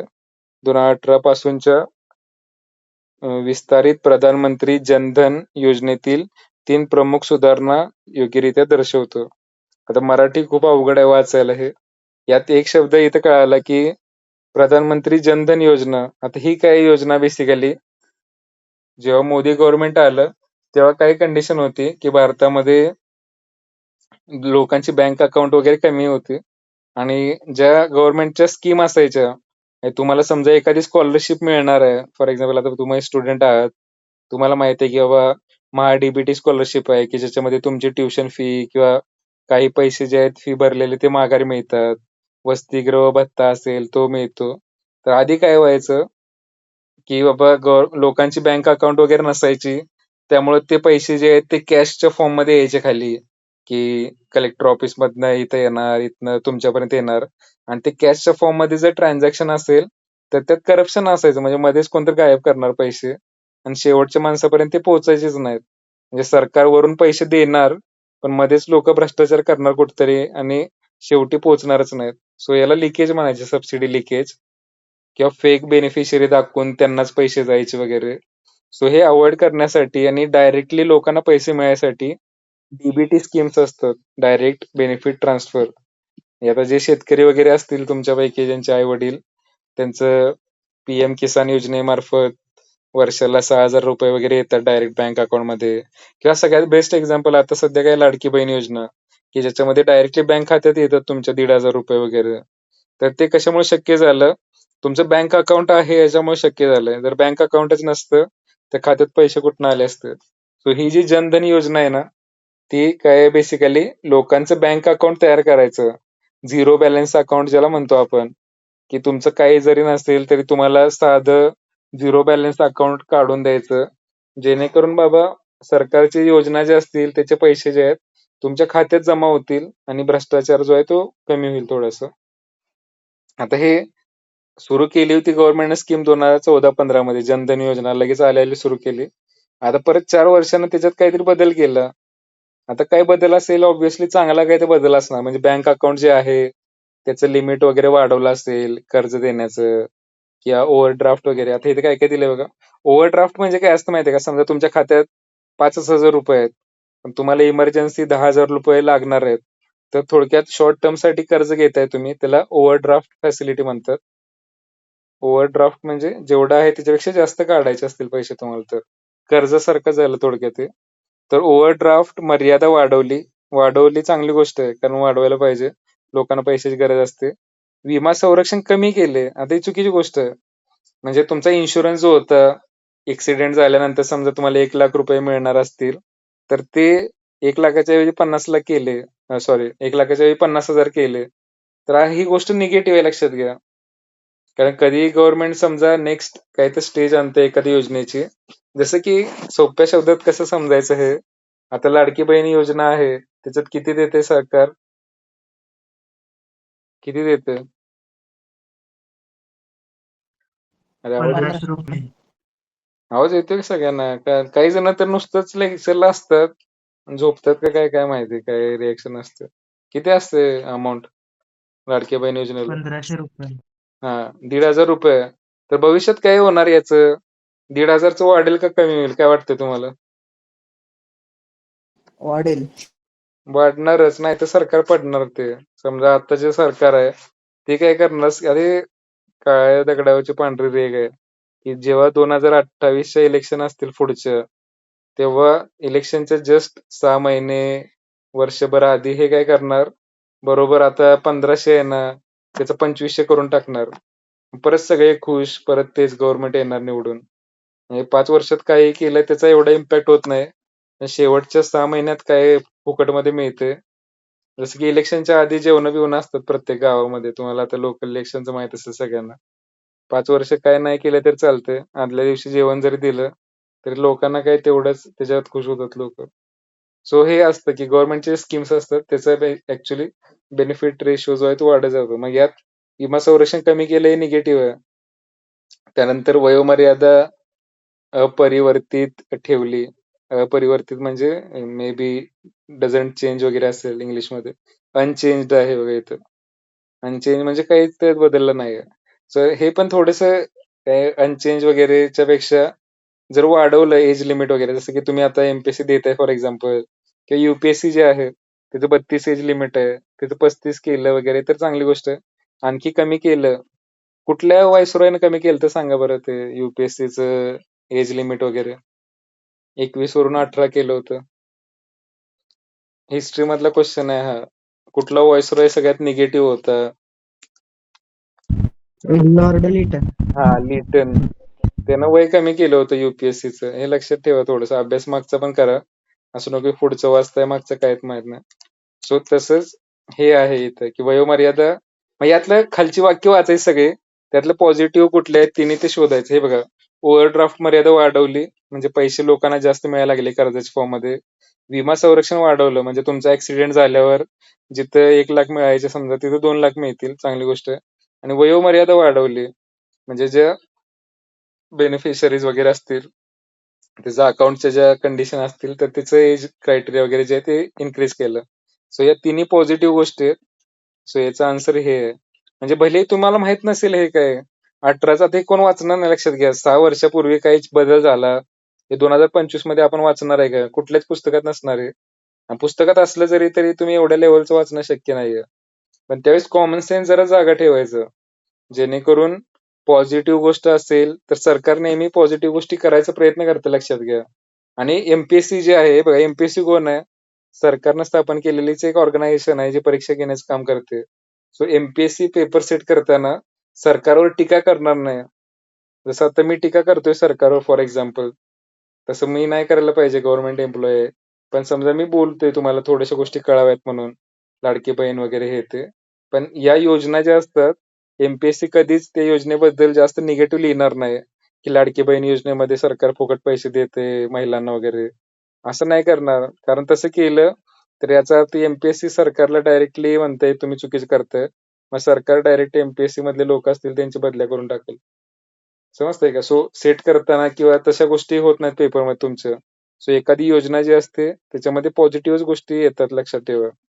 सरकारची टीका करणाऱ्या गोष्टी नसतात उत्तरामध्ये. समजतं? सो हे लक्षात ठेवा थोडंसं कॉमन सेन्स. त्यानंतर नेक्स्ट काय बघा. आता पुन्हा एखादा समिती आली ही 1991 मगाशी मी सांगितलं होतं. कुणाला काही आठवतंय का थोडंफार? 1991 मध्ये काय झालं होतं? एलपीजी. हा, एलपीजी रिफॉर्म. एलपीजीचा फुल फॉर्म काय माहितीये का? लिबरलायझेशन, प्रायव्हेटायझेशन आणि ग्लोबलायझेशन. लिबरलायझेशन म्हणजे म्हणजे सोडून दिलं मोकळं. गव्हर्नमेंटनं जे कंट्रोल केलं होतं सगळ्या ऑर्गनायझेशनवर, त्यांना लिबरलायझेशन केलं, म्हणजे त्याच्यावर कंट्रोल कमी केलं. प्रायव्हेटायझेशन म्हणजे जसं की आता रिलायन्स आहे, अंबानी-बिंबानी, त्यांना संधी दिली मार्केटमध्ये उतरायची. ग्लोबलायझेशन म्हणजे आपलं जे इंडियाचं मार्केट होतं, ते जगातल्या बाकी कंपन्यांसाठी खुलं केलं, जेणेकरून बाहेरच्या कंपन्या पण भारतात येऊ शकतात, व्यापार करू शकतात वगैरे. या 3 गोष्टी केल्या 1991 मध्ये. केल्या म्हणजे आपल्याला कराव्या लागल्या. अमेरिकेनं वगैरे दबाव टाकला होता, की हे नाही केलं तर तुम्हाला कर्ज मिळणार नाही वगैरे अशा गोष्टी. सो एलपीजी रिफॉर्म झाले होते 1991 मध्ये वगैरे. आता त्यावेळेस हे नरसिंह कमिटी होती. ठीक आहे. सो आता हे कशाचे related basically financial sector reform म्हणजे वित्तीय सुधारणा जे केलं, मार्केट ओपन केलं, ग्लोबलायझेशन केलं, जेणेकरून बाबा व्यवहार जो आहे तो वाढेल, कर्जबाजारीपणा कमी होईल याच्याशी रिलेटेड या गोष्टी आहेत. ठीक आहे. सो फायनान्शियल सेक्टर रिफॉर्म आहे. त्यानंतर परत काय बघा 9वा क्वेश्चन. सरकारने मे 2016, परत आता 10 वर्षापूर्वीचा क्वेश्चन आहे बघा हा, आता 26 आहे समजा. राजकोषीय जबाबदारी आणि अर्थसंकल्प व्यवस्थापन कायद्याचा आढावा घेण्यासाठी यांच्या आता हे बघा, यासाठी नावं महत्वाची आहेत. मगाचपासून 4-5 वेळा नावं आलेत काय काय. नरसिंहन कमिटी, वरती परत ते तेंडुलकर कमिटी, हे ते. सो सगळी कमिटींची नावं आणि ते काय आहेत ते माहित पाहिजे तुम्हाला. सो आता यामध्ये काय काय दिले बघा. 2016 मध्ये जी FRBM ऍक्ट आला होता, फायनान्शियल रेग्युलेशन आणि बजेट मॅनेजमेंट. आता हे काय आहे बेसिकली, जसं 1991 ला आपण कर्जबाजारी झालो होतो आणि देशावर आपले निर्बंध लादले होते, तशी वेळ येऊ नये यासाठी एक कमिटी स्थापन केली, की बाबा परत तुम्ही जास्त फुकटच्या योजना करू नका, जास्त कर्ज करू नका. यासाठी जी कमिटी केली होती, त्या कमिटीचा जो कायदा आहे त्याला FRBM ऍक्ट म्हणतात. हे लक्षातच ठेवा, इम्पॉर्टंट आहे हा कायदा खूप. 2016चा रिव्ह्यू घेण्यासाठी आहे हे. म्हणजे जो कायदा बनवला त्याचा आढावा घेण्यासाठी एक कमिटी स्थापन झाली होती. तर ती कोणाच्या अध्यक्षतेखाली झाली होती, तर NK सिंग जे आहेत, फायनान्स कमिशनचे अध्यक्ष होते हे. सो यांच्या अध्यक्षतेखाली कमिटी झाली होती. आता हे FRBM ऍक्ट काय तेवढं फक्त लक्षात ठेवा आता सध्यापुरतं.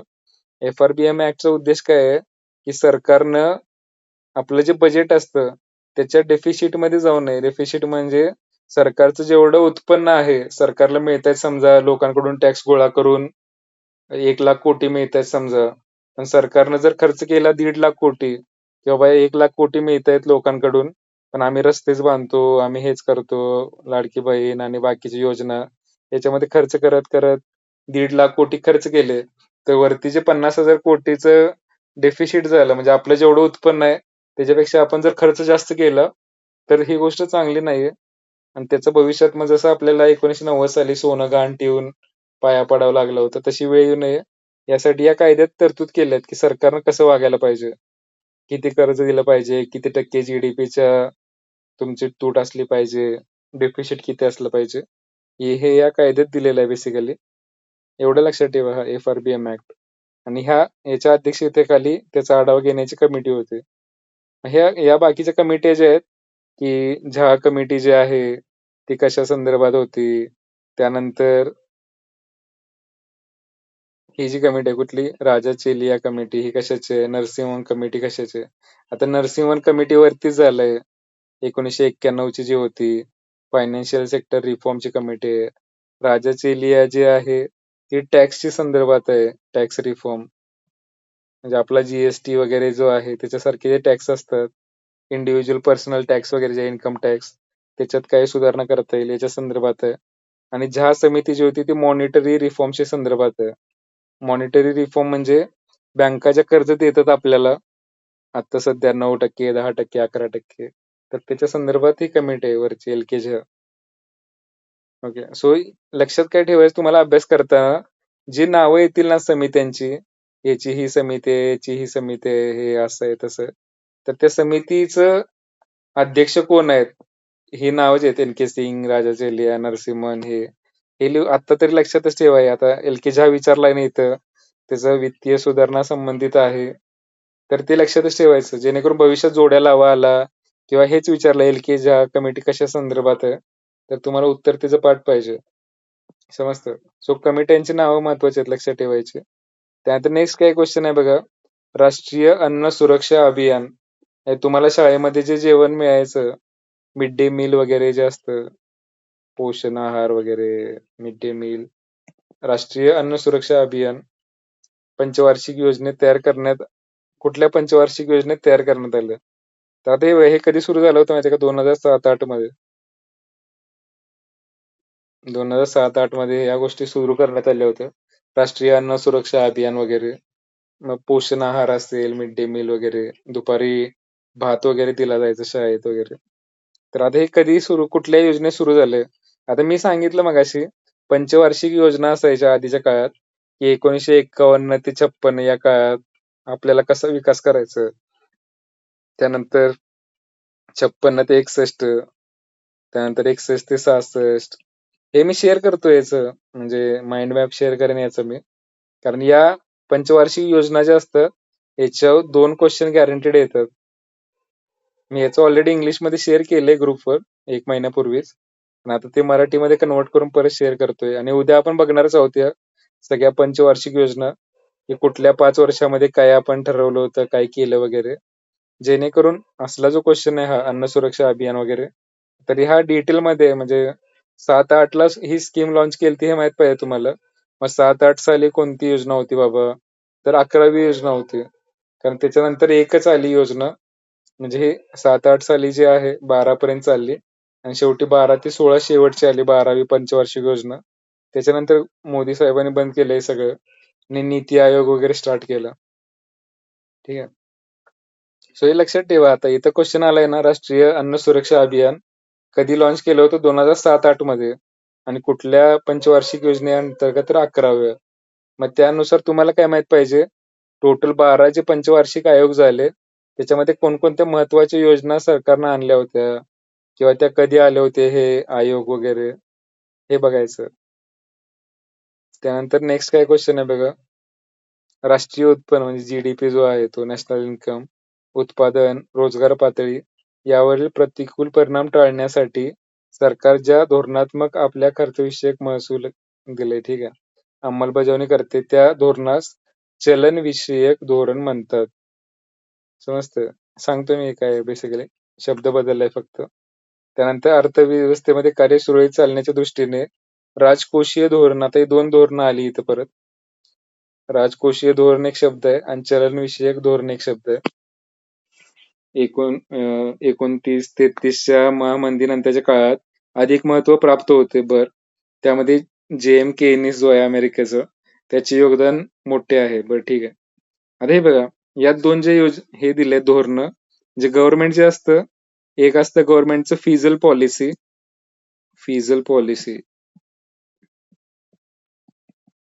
आणि एक असतं मॉनिटरी पॉलिसी. आता हे मराठीमध्ये याला फिजल पॉलिसीला राजकोषीय धोरण म्हणतात, राजकोषीय धोरण, आणि मॉनिटरी पॉलिसीला चलनविषयक धोरण म्हणतात. आता हे काय असतं बेसिकली, जसं आता सरकार तुमच्याकडून टॅक्स घेतं, इन्कम टॅक्स आहे, तुमचं उत्पन्न 10 लाख 12 लाखाच्या वर आता केलं, 12 लाखाच्या वर असेल तर तुम्हाला 5%, 10% टॅक्स, त्यानंतर जीएसटी प्रत्येक गोष्टीवर असतं, बिस्किट घेतल्यापासून सगळ्या गोष्टी, पेट्रोल, डिझेल. तर तो किसे असायला पाहिजे वगैरे. जेणेकरून जे पैसे येणार आहेत त्याच्यावरून सरकार काहीतरी योजना करणार, रस्ते बांधणार, आरोग्य योजना वगैरे देणार.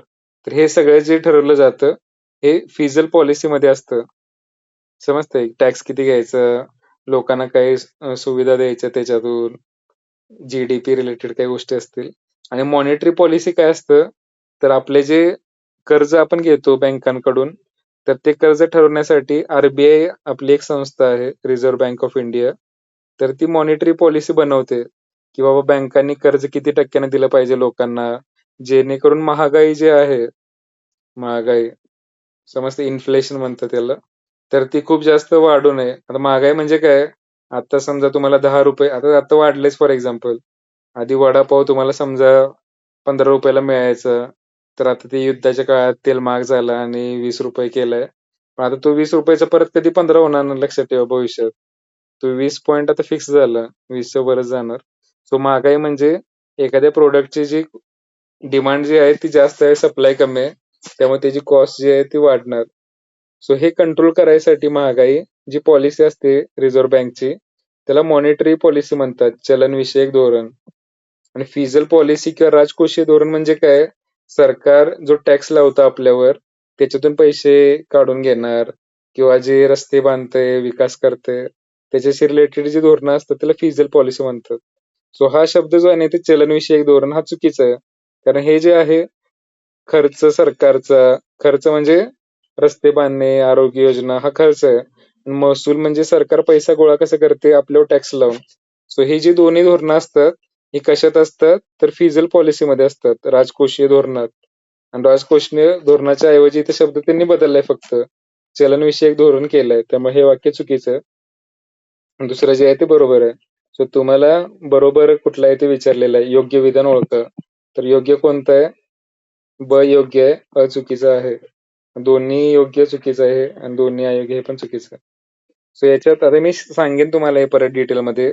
फिजिकल पॉलिसी काय असते, मॉनिटरी पॉलिसी काय असते, महागाई रोखण्यासाठी किती टक्के रेपो रेट पाहिजे वगैरे, या सगळ्या गोष्टी. त्यानंतर आता हे 15 क्वेश्चन आहेत. लास्टचे 3 क्वेश्चन जे आहेत ते आपण बघूया फास्टमध्ये. बरोबर जोडी ओळखायचे आहेत, मॅच द पेअर.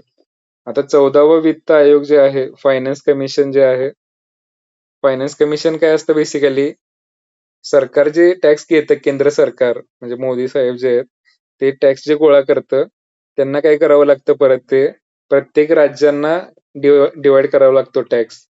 हे समजा आता किती राज्य आहे टोटल, 28 असतील राज्य, तर त्याच्यामध्ये टॅक्स जो द्यायचा आहे, मग कुठल्या राज्याला किती टॅक्स येणार, लोकसंख्या कोणाची जास्त आहे, कोणाचं गरिबी जास्त आहे, कोणाचा एरिया जास्त आहे, असं हे जे कुठल्या बेसिसनं पैसे वाटायचे राज्यांना, कारण सगळ्यांना समान देऊ शकत नाही.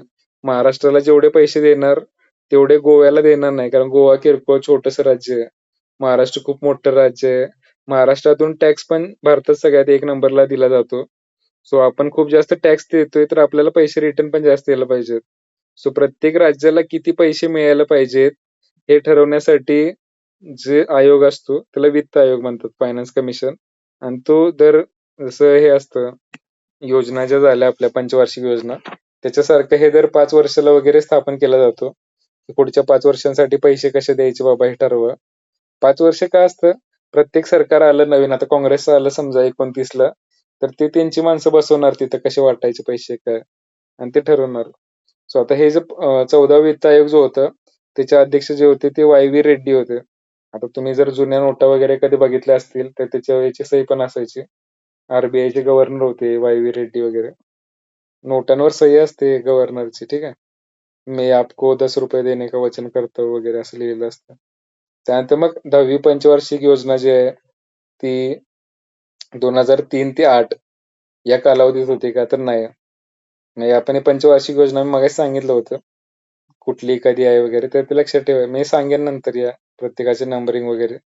त्यानंतर सीमा शुल्कातील घट जे आहे, सीमा शुल्क म्हणजे आपण बाहेरच्या देशातून एखादी गोष्ट घेतोय, चायनामधून तुम्ही काहीतरी मागवलं समजा, ड्रोन किंवा मोबाईल, तर त्याच्यावर टॅक्स लावतात ते, कस्टम ड्युटी आणि हे ते. तर वित्तीय, अरे सीमा हे काय आहे बघा, lowering of custom duties, financial sector reform आणि त्यानंतर फिजिकल डेफिसिट सेंट्रल गव्हर्नमेंट 22-23 5 आता तसं बघायला गेलं तर अवघड आहे कारण 22-23चा काही कोणाला माहित नसतं किती डेफिसिट आहे जीडीपीच्या वगैरे हे. सो याचं उत्तर बरोबर जे आहे ते वाय रेड्डी आहे. अध्यक्ष माहित पाहिजेत हे 1-2 कमिशनचे. ठीक आहे. नेक्स्ट काय आहे बघा, राष्ट्रीय लोकसंख्या धोरण 2000 च्या उद्दिष्टात समाविष्ट आहे खालीलपैकी कोणती गोष्ट. आता लोकसंख्या धोरण काय असतं, जसं की आपली जी लोकसंख्येचा विस्फोट झाला होता, खूप जास्त लोकसंख्या झाली आपली, ती कंट्रोलमध्ये आणायची आपल्याला. सो बाबा 2 चाइल्ड पॉलिसी असेल, लोकांवर निर्बंध वगैरे या गोष्टी असणार आहेत. तर काय आहे बघा, स्थूल प्रजनन दर घटवणे म्हणजे फर्टिलिटी रेट जो आहे, म्हणजे जसं 4 पोरं 5 पोरं व्हायची ते कमी करायचं आपल्याला. सो हे बरोबर आहे. स्थूल प्रजनन दर म्हणजे फर्टिलिटी रेट जो असतो, फर्टिलिटी रेट म्हणजे एका फिमेलला तिच्या रिप्रोड्युसिंग काळामध्ये किती मुलं होऊ शकतात वगैरे, 2, 4, 5 वगैरे. सो आपला जो नंबर आहे तो 2.1 मेंटेन करायचा आहे, जेणेकरून लोकसंख्या आपली खूप कमी पण होणार नाही आणि खूप वाढणार पण नाही. ओके, सो हा स्थिर करणे, स्टेबल करणे, हा दर घटवायचा आहे वरचं आणि 45 पर्यंत पॉप्युलेशन स्टेबल करायचं. म्हणजे खूप जास्त विस्फोट होऊन द्यायचं नाही की आता 140 आहे, मग आपल्याला 200 कोटीवर पोहोचायचं नाही, लक्षात घ्या.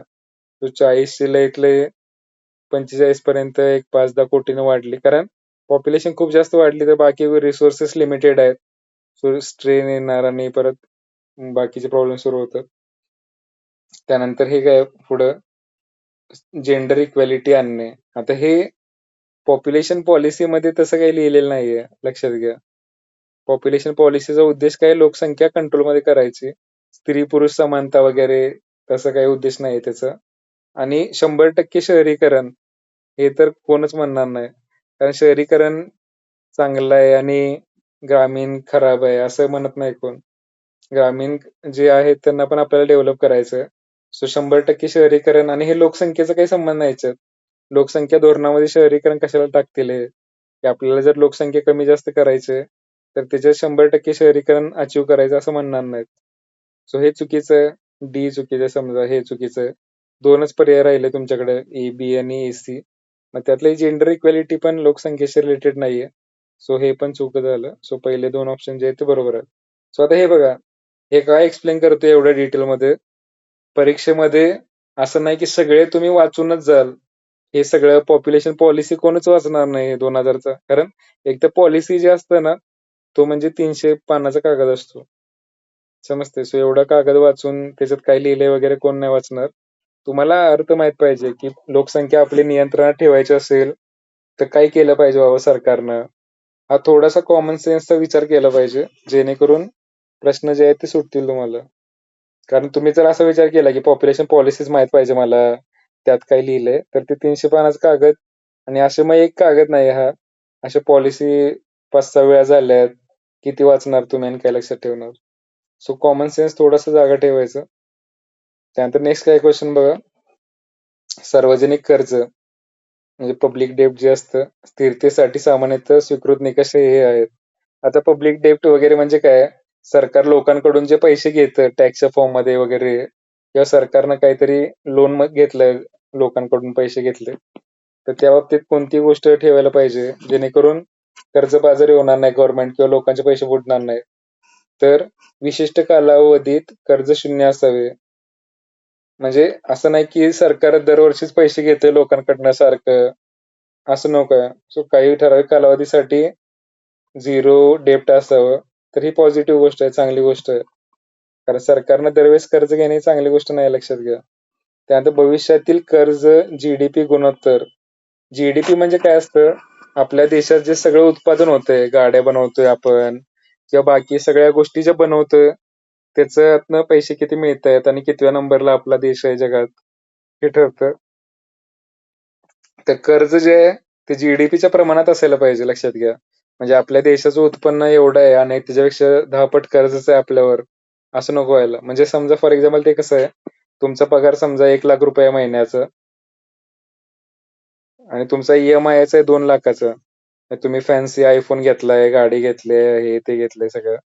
सो असं नको की तुमचं उत्पन्न 1,00,000 आहे आणि तुमचा EMI 2,00,000 आहे. असं झालं तर तुम्ही काहीतरी थोडे दिवस कोणाकडनं तो उसनं घेऊन भराल, पण नंतर सगळ्या गोष्टी जप्त होतील तुमचं. सो तसंच देशाच्या बाबतीत पण असतं. देशाचं जेवढं उत्पादन आहे त्याच्यापेक्षा कर्ज जास्त नको आहे आपल्याला. त्याच्या टक्केवारीत असायला पाहिजे की बाबा उत्पादन आपलं एवढं आहे ना 2,00,000 तर कर्ज त्याच्या 5 पट पाहिजे, 10 पट पाहिजे, 20 पट पाहिजे. अशा गोष्टी असतात. विशिष्ट भागापर्यंत म्हणजे कितीतरी टक्के पाहिजे GDPचे कर्ज. सो हे बरोबर आहे. त्यानंतर भविष्यासाठी कर्ज GDP गुणोत्तर आजच्या गुणोत्तरावर निश्चित केले जाऊ शकते. म्हणजे आज समजा 5% आहे, तर भविष्यात ती मर्यादा वाढून 10% वगैरे केली तरी चालते. म्हणजे आपलं देशाचं उत्पन्न 1,00,000 कोटी आहे. त्याच्या 5% तर भविष्यात समजा हे वाढलं आपलं इन्कम तर 5चं 10% जरी झालं तरी ठीक आहे. सो असं काही नंबर दिले नाहीत इथं लक्षात घ्या. नंबर असते तर मग अवघड झालं असतं क्वेश्चन, की इथं जे GDP आणि कर्जाचा रेशो आहे जो 5% पाहिजे, इथं हा जो रेशो आहे तो 7% पाहिजे. हे नंबर लक्षात राहत नाही. पण विशिष्ट भाग म्हणजे पर्टिक्युलर रेशो मेंटेन केला पाहिजे. सो या तिन्ही गोष्टी पॉझिटिव्ह आहेत. सो याचं उत्तर जे आहे ते तिन्ही बरोबर आहे. ब, क. आणि लास्टचा क्वेश्चन जो आहे इकॉनॉमीचा, अन्नधान्याचे बफर स्टॉक डॅश डॅश करता असतात. आता बफर स्टॉक म्हणजे काय? सरकार जे आहे MSP वर तुमच्याकडून अन्नधान्य जसं की कांद्याचं सगळ्यांना माहित असेल. सरकार जे आहे ते कांदे खरेदी करतं वगैरे मंडीमध्ये. जेणेकरून जेव्हा तुटवडा निर्माण होईल कांद्याचा, पावसामुळे नुकसान झालं किंवा काही गोष्टीमुळे नुकसान झालं, तर सरकार स्वतःकडे काय असलेले कांदे मार्केटमध्ये आणेल. तसं अन्नधान्य पण तुमच्याकडून खरेदी केलं जातं लक्षात घ्या लोकांकडून आणि परत ते बफर स्टॉक ठेवला जातो त्याचा म्हणजे साठा करून गोडाऊन असतात गव्हर्नमेंटची जेणेकरून तुम्हाला रेशनिंगच्या दुकानात जे मिळतं तिथं ते सप्लाय केलं जातं गरीब लोकांसाठी किंवा जर आपल्या इथे पूर वगैरे आला तर त्यावेळेस पण आपल्याकडे असं नको की काहीच अन्नधान्य शिल्लक नाहीये तर त्यावेळेस सरकार ते वापरतं. तर कशासाठी करतात बफर स्टॉक? किमतीतला चढ उतार मर्यादित करण्यासाठी. म्हणजे मी जसं सांगितलं मगाशी की कांदे समजा एकदमच ₹200 किलो झाले, तर सरकार स्वतःकडे स्टॉक केलेले आणतं कांदे, जेणेकरून मार्केटमध्ये जर सप्लाय जास्त झालं, तर किमती हळूहळू ड्रॉप होतात. त्यानंतर अन्नधान्य निर्यात करणे, म्हणजे बाहेरच्या देशात पाठवण्यासाठी वगैरे. बियाणे पुरवठा आणि खुल्या बाजारात विकण्यासाठी. आता हे बघा यातलं योग्य उत्तर निवडायचं तुम्हाला, की बफर स्टॉकचा मेन उद्देश काय आहे? मेन उद्देश हाच आहे, की खूप जास्त महागाई वाढू नये. यासाठी जर पुरवठा कमी झाला तर त्याची किमती निर्धारित करण्यासाठी म्हणजे एकदमच कांदे ₹200 किलो होऊ नये, टोमॅटो ₹500 होऊ नये. यासाठी सरकार जे आहे ते बफर स्टॉक ठेवतं आणि मोस्टली अन्नधान्याचा असतो तो. अन्नधान्य म्हणजे गहू, ज्वारी, बाजरी, राईस जे असतात त्याचा स्टॉक ठेवतं ते. सो याचं उत्तर जे आहे ते आहे. समजते. सरकारला खुल्या बाजारात विकून पैसे कमवायचे असं नसतं लक्षात घ्या. सरकारचा उद्देश तो नसतो. सरकारचा उद्देश काय आहे? एकदम गरीब लोकांना परवडेना किंवा लोकांना खायलाच अन्नधान्य नाहीये, खूप महाग झालंय, अशी वेळ येऊ नये. यासाठी हे बफर स्टॉक असतं म्हणजे गोडाऊनमध्ये शिल्लक ठेवतात ते अन्नधान्य. हे असे 15 क्वेश्चन आलेत. 2025चा जो पेपर झाला. आता तसं बघायला गेलं ना, तर 15 पैकी अवघड कॅटेगरीचे क्वेश्चन असतील ते 5च असतील. आणि बाकीचे जे आहेत ते कॉमन सेन्सचे आहेत. म्हणजे हा पण प्रश्न जर तुम्हाला बफर स्टॉकचा अर्थ समजला, बफर म्हणजे शिल्लक ठेवतात गोडाऊनमध्ये, या एका शब्दाचा अर्थ जरी समजला, तरी कशासाठी शिल्लक ठेवेल गव्हर्नमेंट बाबा? तर त्याचा विचार केला तरी उत्तर येऊ शकतं. तसंच बाकी काही कॉमन सेन्सचे आहेत आणि काही जे आहेत ते कमिट्या वगैरे जे आहेत, कुठली एखादी स्थापना झाली वगैरे हे पाठ पाहिजे तुम्हाला. जेणेकरून जसं आहे आता यात इकॉनॉमीमध्ये स्कोर होऊ शकतो चांगला. म्हणजे 15 जे क्वेश्चन येतात इकॉनॉमीचे, तर त्यातले आपण 10 पर्यंत करेक्ट करू शकतो. प्रोव्हाइडेड दॅट तुमच्या तारखा पाठ असतील, तुमच्या कमिटी आणि त्यांचे अध्यक्ष आणि ती कमिटी कशासाठी होती, कधी स्थापन झालती, या गोष्टी माहीत असतील. आता काही 4-5 गोष्टी 4-5 क्वेश्चन जे आहेत ते टफ लेव्हलला येतील. पण तुम्ही ठीकठाक अभ्यास केला इकॉनॉमीचा, तर 15 पैकी 10 लेव्हल आपण अचीव्ह करू शकतो. आणि यासाठीच आपण आता पुढचे जे सेशन्स असणार, त्यामध्ये प्रयत्न करणार. समजते सगळ्यांना? Yes, no? आहे का कोण का झोपलं सगळं? येस समजलं सर. ओके, चालतंय. मग ठीक आहे, आपण आता ऑलमोस्ट 10:30 वाजून गेले. एंड करूया. उद्यापासून आपण याचे जे कोर सब्जेक्ट आहेत ना, ज्या आत्ता गोष्टी बघितल्या, आणखी PYQ चा मी व्हिडिओ शेअर करेन बाकीचे 4 वर्षांचं. सो आता सध्या जे बघितलंय त्याच्यावर फोकस करून आपण एक दिशा आता पुढे ठरवण्याचा प्रयत्न करू, की बाबा नेमकं वाचायचं काय आपल्याला आणि काय वाचल्यानंतर जास्त मार्क मिळतील यासाठी.